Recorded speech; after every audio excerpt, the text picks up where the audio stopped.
All right, there's going to be a review of Ring of Honor's 15th anniversary show from Las Vegas, Nevada. This is actually better than last year's anniversary show. Definitely a much better show from top to bottom. And, pretty much on the same level as Final Battle. I thought they delivered another great pay-per-view right here. So let's go through the whole cards. We start off the night with Jay White taking on Kenny King. First time seeing Jay White. I thought these two guys got off to a good start right here. There was a beautiful counter to a TKO bomb from Jay White. I thought White looked good. My first time seeing him, the best I've seen Kenny King look in quite some time. So definitely a good way to start off the show. Next up, you have Frankie Kazarian, Hangman Page, Chris Sabin, Punishment Martinez, Cheeseburger, and Silas Young. They went out there in a six-man mayhem match. So Frankie actually turned on Christopher Daniels, or as so we thought. He turned on him and joined the Bullet Club. He actually got the win here. This match right here, sometimes in these six-man mayhem matches, it just seems like they throw random guys into the match that don't really fit. But I thought Silas Young seemed kind of out of place. Punishment Martinez looked good. First time seeing him, he really reminds me of like a Judas Macias, where you have a bigger Puerto Rican or Latino guy out there. He just did some high power moves that got some holy shit chants. He kind of got a negative reaction when he came out there, maybe because no one knew who he was. But I thought he looked good. Frankie actually got the win. But, I thought this match had great moments. Sabin was probably the MVP of the match. He actually did an avalanche German suplex that was like, holy shit, came out of nowhere. This match had great some of the best spots of the night came from this match. So don't sleep on it. I thought this was really good. So next up, you had Jay Lethal taking on Bobby Fish. And this is why I say time and time again, it's so important for the Ring of Honor champion to stay and wrestle on the undercard. I don't know, it just doesn't seem like that happens very often, whenever the champion loses the title, they'll just leave the company. But, Jay has stayed in Ring of Honor, and he's definitely helped out the undercard scene. Him and Bobby Fish went out there and put on an awesome undercard match. This definitely hit the 4-star level. Bobby Fish has improved so much as a singles wrestler. I really enjoy watching him now. I wasn't a huge fan of him at first on the singles scene. But his educated feet are insane. His kicks just look so crisp. Him and Lethal had great chemistry. There was just some beautiful sequences with the Lethal combination, some great submission work, just some beautiful kicks from Bobby Fish here. Jay actually pulled off an ace crusher where he looked like he was going to break Bobby Fish's neck. It just came off really awkward, but it looked devastating though. The Lethal injection finish came off great. This is a great match. So Bobby Fish lost to Adam Cole at Manhattan Mayhem, and he loses to Lethal again. Wouldn't mind seeing Lethal get the WrestleMania weekend title shot. I think this match, this is kind of the match that will give you the momentum heading into WrestleMania weekend. So maybe that's what they were going for. But yeah, just great stuff right there. Next up, you have the Kingdom, Matt Taven, TK O'Ryan, and Vinny Marseglia taking on the Dalton Castle and the Boyz.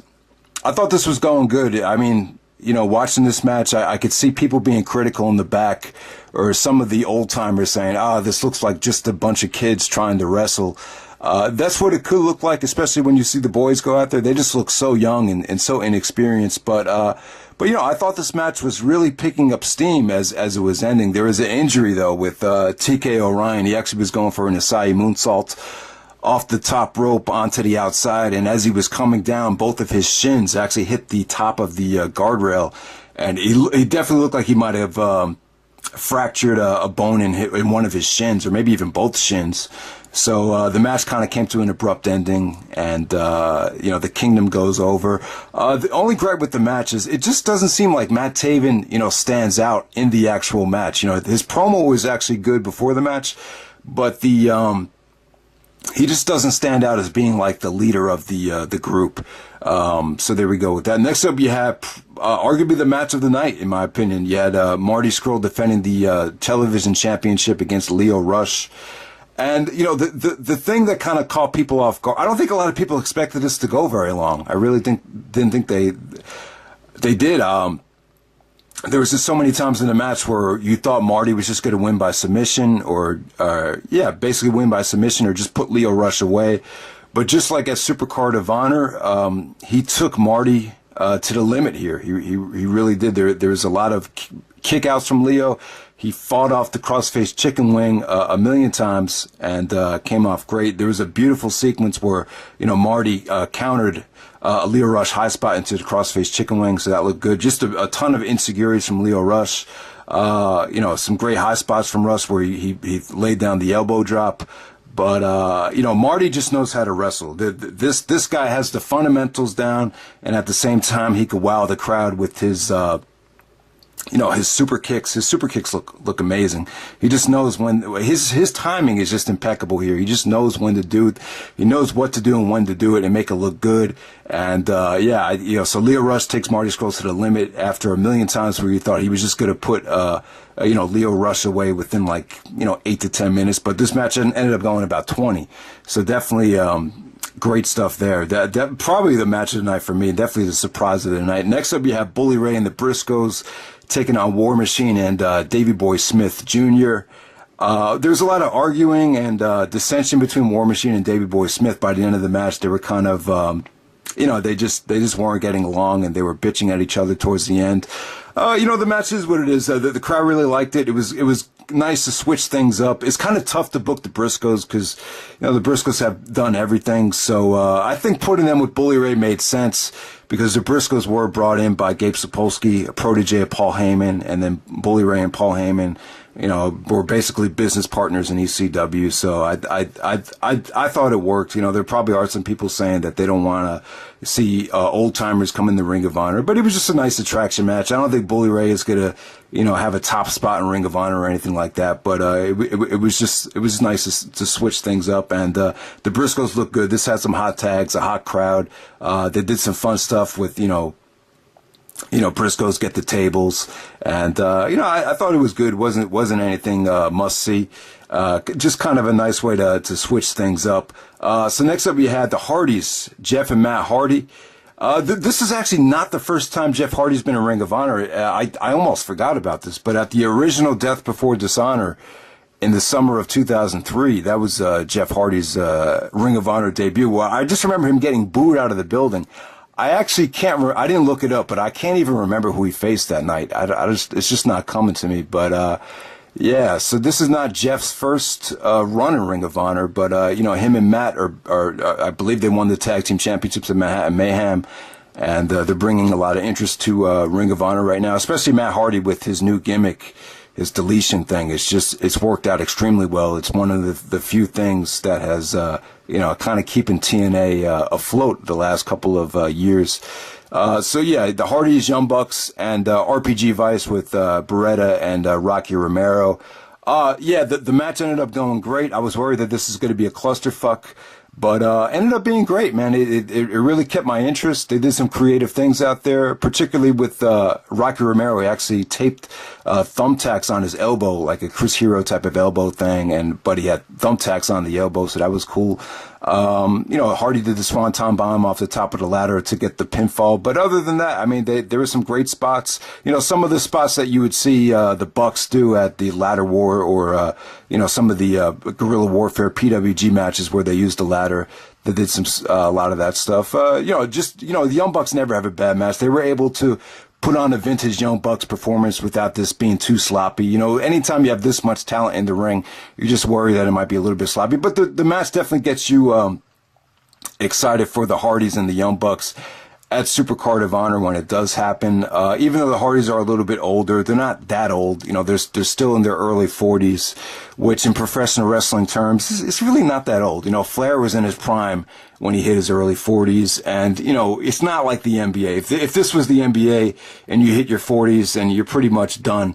But professional wrestling, 40 is like the new 30. So it's I still think the Bucks and the Hardys is a dream match, and if promoted right, if that with the right crowd, I think it could be anytime the Young Bucks are in the ring, they could have a great match with anybody. But if the Hardys come to play, I think it can live up to the expectations that they're envisioning it having. So here we go. So next up we have the main event. This is awesome to me. This might be one of the top 10 moments in Ring of Honor history. Christopher Daniels and Adam Cole for the Ring of Honor World Title. The match was good. I thought it was really good. I thought the booking is what made this creative, though, and I guarantee you, I think Daniels booked this match, and the more I think about it, with the experience that Daniels has, I wouldn't mind him seeing him take over, the booking for Ring of Honor. I'm sure it wouldn't be all gravy, but I wouldn't mind seeing Daniels have more influence down the road once he does retire. Yeah, but for the actual match, a little bit of gripes with the overall Adam Cole world title situation. So Cole actually lost to Kyle O'Reilly at Final Battle, and I was excited. I was like, yeah, I think Kyle O'Reilly could be like the next, Bryan Danielson, or at least give him the chance to be, because he definitely is an awesome wrestler. I was excited to see the possibilities with O'Reilly as champion, but they took it away from him. He actually lost the championship at Wrestle Kingdom, and I don't know what happened to him. Trademark told me that Ring of Honor fucked him over with his WWE contract, or I don't know what happened. So if you guys know what happened to Kyle O'Reilly, post it in the comments section so everyone can understand exactly what happened there. Adam Cole becoming a 3-time Ring of Honor World Champion. I don't like it because it hot potatoes the ROH World title. And at the same time, it just sucks that Cole is the only one to hold the Ring of Honor Championship 3 times. I like Cole. I think what he's done on the mic over the last couple of years has been really captivating, but he is sort of bland out there, and I just don't see him becoming huge in the WWE. There's just so many guys that have the same type of gimmick that have done it better than him. I think Cole could be a great tag team wrestler. See, I think if him and O'Reilly went to the WWE, I think Future Shock could be a great tag team in NXT down the road. So if that happens, but yeah, him and Cole and Daniels had a good match out here. Cole was doing a lot of trash talking. He actually cut a monologue in the middle of the ring as he was dominating Daniels. He actually super kicked Daniels, and Daniels hit the steel post and split his forehead open. So Daniels was bleeding throughout the entire match. So Cole was just doing a lot of bitching, trash talking, telling Daniels that he could do this in his sleep. He was telling him, you're too old. There's a reason you've never been Ring of Honor World Champion. I'll get into that a little bit later, but, great referee bump with, the ref taking the super kick. Frankie Kazarian comes out and swerves everybody. I was like, oh, okay. Maybe we'll get Daniels versus Kazarian at WrestleMania weekend if Daniels somehow pulls this off. But Kazarian actually takes off his shirt and is wearing the exact same shirt that Daniels was wearing when he came out. It was like a Destiny shirt with the date on it. So, it was just a nice swerve there. And, Kazarian basically sets up, Cole to get, taken out by Daniels. Daniels hits him with the, what does he hit him with? He hits him with the, I guess it's sort of like a rock bottom or a TKO bomb. And then, Daniels does the best moonsault ever 3 consecutive times to put Cole away. I thought that, the match as a whole wasn't anything groundbreaking.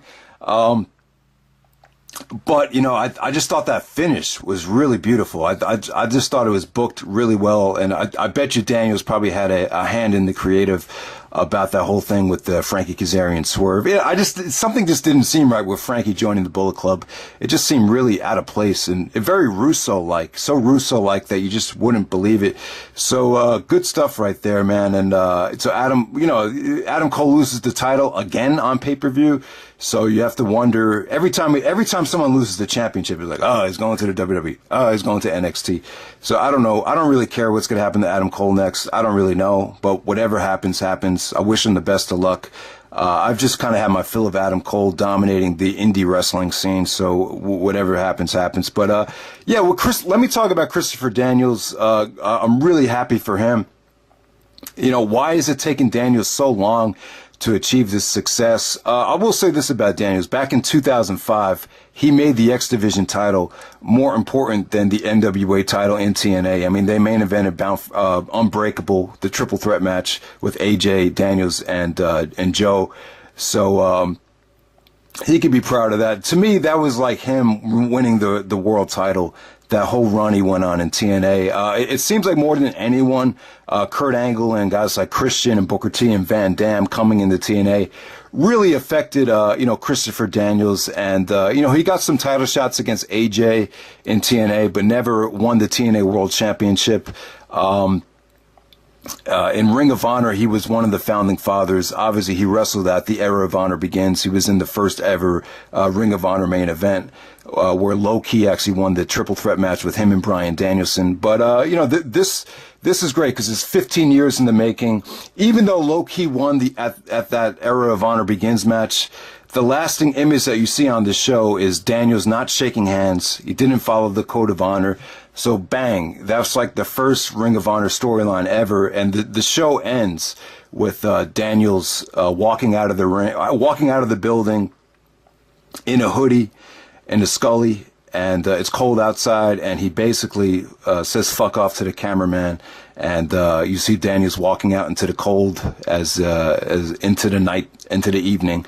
And that's how the first show ends. So that this storyline has been 15 years in the making. You know, Daniels, you know, the thing is, I think he might have become the Ring of Honor World Champion had he committed to ROH.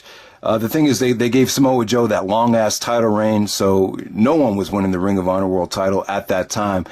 But the thing is, Daniels actually chose TNA over Ring of Honor. And if you remember CM Punk, when Punk cut the promo at Sign, possibly the best Punk promo ever, he said, you know, there'd be no Ring of Honor for AJ Styles and Christopher Daniels to come crawling back to if it wasn't for CM Punk. Because at a time when Ring of Honor was going through the scandal, a lot of the TNA wrestlers like Punk, like Daniels, like AJ were forced to make a choice. You either wrestle for TNA or you wrestle for Ring of Honor. I think Daniels knew that, you know, TNA was going to pay his bills, so he went for the money, and he chose TNA over ROH. So that's kind of, you know, that's kind of a negative. You know, so there were some Ring of Honor fans that kind of turned on Daniels over the years. And, you know, Daniels even cut some anti-Ring of Honor promos in 2007 when, once again, TNA pulled their talent from Ring of Honor once Ring of Honor got the pay-per-view deal. So the relationship, even though Daniels is a founding father of Ring of Honor, the relationship hasn't always been smooth. There have been some bumps, but you know, fast forward to 2016. You know, AJ Styles wins the WWE World Title at Backlash in September 2016.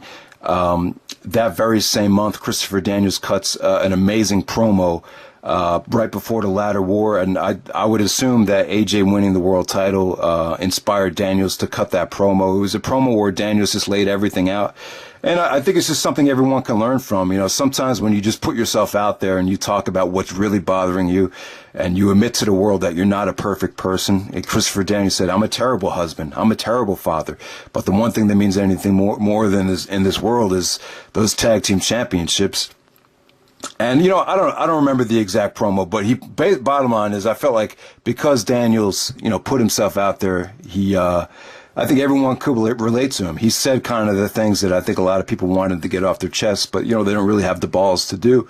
And I think that promo kind of carried him to this moment. I think Ring of Honor management, they saw the effect that it had on the fan base, and I think people wanted to see it. So, you know, it's a little bit late for Daniels, but I think the 15-year journey just makes it that much better. So just an awesome event, awesome moment. Really happy for Daniels, and I don't think it's going to be a very long title reign, but you know, I think Christopher Daniels versus Jay Lethal. Maybe you could do a triple threat match at WrestleMania weekend, but I don't think Daniels versus Kazarian is going to happen anytime soon. Even if they do like a best in the world, Davey versus Eddie type of thing with both baby faces, I just don't see that as being a big draw for a pay-per-view. So I do hope that they hold off on that. But yeah, I think Ring of Honor is good right now. I think Evolve is good.